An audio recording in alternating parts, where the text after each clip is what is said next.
Yes, it is. And there's no requirement for labeling, right? And the food that comes into Canada isn't, I think our spot inspections are at the border. Canadian Food Inspection Agency is supposed to check for things like levels of contaminants.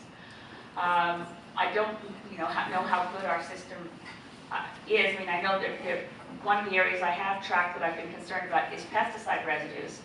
And basically, due to the first free trade agreement, whenever the pesticide residues on foods coming into Canada was too high, if they were coming in from the US, it would be treated as a trade irritant instead of a health issue. And Canada actually did increase the amount of permissible pesticide residue on crops whenever there was a dispute with the US because, yeah, so, but I think, correct me if I'm wrong, but I think your food irradiated does come into Canada, and you can't really tell, and it's not labeled. So what would be the hesitation of Health Canada not wanting to let us know that our food is being irradiated? They don't want us to know labeling on our food in general. This is the new thing.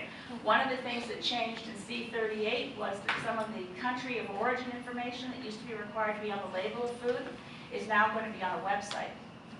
So that you can, they refuse to label whether food is genetically modified or contains genetically modified ingredients.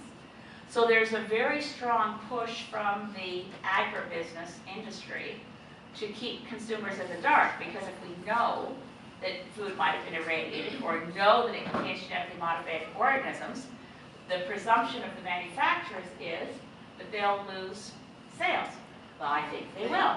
And if people know it's grown locally and is really healthy and was grown, even if it wasn't grown completely organically, if it was grown locally, it's going to be something we're going to prefer. That they don't want, so country of origin, I mean, I was really quite surprised at the movement of regulations that labeling is reduced, but you can go to a website. So you take your cell phone and get the yes, you have to have it. I guess we'll have to get an app that tells us what's on it. And the other thing, another thing I forgot to mention in C-38 that they did, this is in the spring budget omnibus bill, they removed, back to pharmaceuticals, prescription drugs no longer have to go through a regulatory process to be listed by a regulation when they're added. There's just going to be a list that's kept.